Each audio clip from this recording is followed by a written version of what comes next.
প্রথম বাজেগুন ইমাম গাজালি রহমতুল্লাহি আলাইহি লিখেছেন, যেই মেয়ে আহেরা মানে হচ্ছে যেই মেয়ে অলওয়েজ রূপচর্চায় ব্যস্ত থাকে। দেখেন, নারীরাই রূপচর্চা করবে। রূপচর্চা করা, ফেস কেয়ার করা, ক্রিম মাখা, যত্ন নেওয়া, বিউটিনেসকে আরো সৌন্দর্য করার জন্য, আরো বেশি বাড়াবার জন্য যত্ন করা, it's not a fault, it's not a big issue. But এই ক্ষেত্রে ওভার সেন্সিটিভ হওয়া, ওভার কেয়ারিং হওয়া, যে অলওয়েজ রূপচর্চায় ব্যস্ত।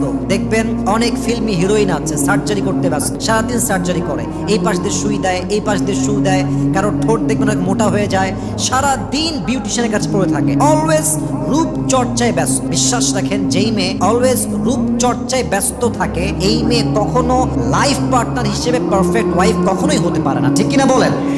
আমি কিন্তু আবারও বলছি, রূপচর্চা করা কোনো দোষণীয় ব্যাপার নয়। বাড়াবাড়ি করা, বেশি লিমিটকে ক্রস করা, দ্যাটস আ বিগ ফল্ট। এজন্য খেয়াল রাখবেন যে একজন মেয়ে যাকে বিয়ে করছেন, এই মেয়েটা আবার রূপচর্চায় বেশি ব্যস্ত। আল্লাহ আমাদের সবাইকে এই বাজে গুণটা দেখে বুঝে বিয়ে করার তৌফিক দান করুন। পরে সবাই আমিন।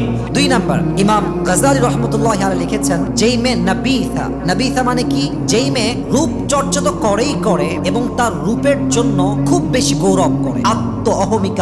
বিশ্বাস রাখেন, যেই মেয়ের বাপ বড় লোক, হয়তো মেম্বার, চেয়ারম্যান, ব্যবসায়ী, সরকারি চাকরি করে, এবং মেয়েটা তার পরিবারের হয়তো একদম ছোট মেয়ে অথবা পুরো পরিবারে একটা মাত্র মেয়ে, এবং সে দেখতে সুন্দরী, দেখবেন যে এইরকম মেয়ে অহংকারে রূপের দাপটে আর বাঁচে না যুবক ভাইরা। ঠিক কিনা বলেন? কিন্তু আমি খুব খেয়াল করে দেখেছি, যেই মেয়েরা স্কুল লাইফে, কলেজ লাইফে ক্লাসের সবচেয়ে সুন্দরী মেয়ে ছিল সেই মেয়েটা, পুরো কলেজের সবচেয়ে সুন্দরী মেয়ে ছিল সেই মেয়েটা, যাকে দেখার জন্য যুবকরা অলওয়েজ লাইন ধরে বসে থাকতো। এরকম বেশিরভাগ মেয়ে রূপ নিয়ে অহংকার করত, নিজেকে অনেক বড় মনে করত। এদের ফিউচার কি হয়? যেই মেয়েটা কলেজের সবার কাছে সুন্দরী মেয়ে ছিল, সেই মেয়েটা বিয়ের পরে তার স্বামীর কাছে সবচেয়ে অবহেলিত নারী হিসেবে গ্রহণযোগ্য হয়। ঠিক কিনা বলেন?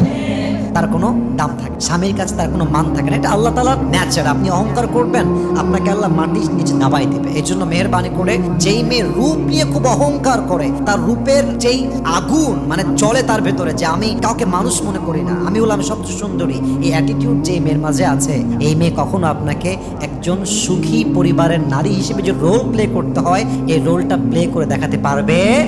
3 নাম্বার, এমন মেয়ে, যেই মেয়েটা মুত্তালিআ মানে কি? যেই মেয়েটা অলওয়েজ স্বামীকে প্রেশারাইজ করে, প্রেশার ক্রিয়েট করে। মনে করেন বাসায় আসছে, রাত বাজে 12টা, আপনার বউ আনতে বলেছিল, কয়েকটা বাজার লিস্ট দিয়েছিল, এখন আপনি 8টা লিস্ট দিয়েছেন, 6টা এনেছেন, 2টা মিস হয়ে গেছে। হ্যাঁ, তুমি কেন আনলা না? তুমি কোনো কাজের না, তোমার কোনো যোগ্যতা নাই। হ্যাঁ, তোমাকে যাবে তার উল্টা করো, তোমাকে বিয়ে করে আমার জীবনটাই জাহান্নাম। প্রেশারাইজ করে, প্রেশার ক্রিয়েট করে। বিশ্বাস করেন, যেই মেয়ে মানুষকে প্রেশার রাখতে পছন্দ করে, চাপ প্রয়োগ করতে পছন্দ করে, এই মেয়ে আর যাই হোক একজন ভালো ওয়াইফ কখনোই হতে পারে না। ঠিক কিনা বলেন? 4 নাম্বার, এমন মেয়ে, যেই মেয়ে মুবারিয়া মানে কি? কিছু মেয়েকে দেখলে বুঝবেন না, তার বাহির একরকম, তার ভেতরটা কিন্তু আর এক রকম। স্বামীর সামনে আসলে মানে ভাজা মাছটা উল্টাই খাইতে পারে না, ছি ছি ছি, আস্তাগফিরুল্লাহ, আমি এটা জীবনও করি নাই, এটা আমি বুঝিই না। কি বললা তুমি? এটা জান, তুমি আমাকে এরকম মনে করতে পারো? ভাবটা এমন যেন she doesn't know anything about the world, she acts like that, যে আমি কিছুই বুঝি না, আমি ভাজা মাছটাও উল্টাই খাইতে পারি না, বাট ডাল মে কুছ কালা তো জরুর হ্যাঁ। ভেতরে একরকম, বাহিরে আর এক রকম। স্বামী পড়ছে বিপদে, খুব কষ্টে আছে, অর্থনৈতিক অবস্থা খুবই খারাপ, মানুষ মিথ্যা ব্লেম দিচ্ছে, বিপদে পড়ছে, কষ্টে পড়ছে, স্বামীর সামনে এসে তুমি টেনশন করো না, আমি তোমার সাথে আছি, সবাই তোমার বিপক্ষে গেলে আমি তোমার পক্ষে থাকবো, আমি সারা জীবন তোমার পাশে আছি। স্বামীর সামনে বলো একরকম, বাহিরে গিয়ে রূপ চেঞ্জ হয়ে যায়। স্বামীকে বলে আমি তোমার পক্ষে আছি, আবার বাহিরে গিয়ে স্বামীর বিরুদ্ধেই সেই মেয়েটা ষড়যন্ত্র করে বেড়ায়। ঠিক কিনা বলেন? এরকম মেয়ে বিয়ে করা যাবে না।